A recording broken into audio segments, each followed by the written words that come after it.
In Chapter 6 of The Telltale Brain, titled The Power of Babel, The Evolution of Language, Ramachandran discusses different areas of the brain associated with language in an attempt to understand what happens when different parts of the brain are damaged.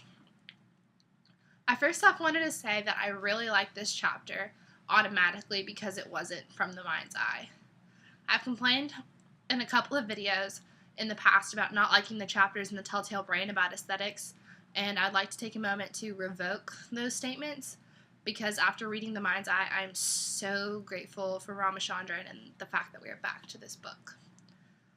On a more relevant note, despite the fact that I like this chapter for dumb reasons, I realized just how interesting language in the brain was.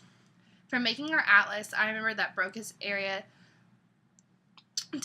was the language center of the brain, and I just mistakenly assumed it was the only one associated with language.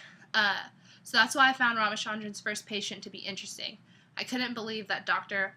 Hamdi could barely speak recognizable words, yet retain the ability to sing happy birthday, like, perfectly after he'd suffered his stroke.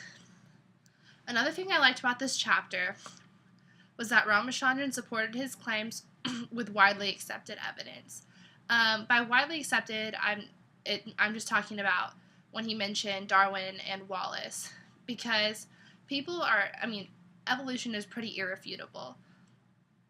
So citing evidence that everyone knows and understands and saying that human language is a result of natural selection makes a very strong case, in my opinion. Lastly, I liked how Ramachandran gave his well-supported beliefs on language, but then referenced the first chapter about the patient with Broca's area aphasia, and basically challenged the reader to understand how they could do algebra but still not be able to do normal form recognizable words. And obviously I'm not Ramachandran. I'm not nearly close to being as smart as Ramachandran. I wish I could be, but I really liked how he challenged someone to figure something out even though you obviously can't. It's just really stimulating, and it makes me want to continue to explore this topic. And I don't know, it was just my favorite part of the chapter, actually, was that challenge, but that's probably just my competitive nature.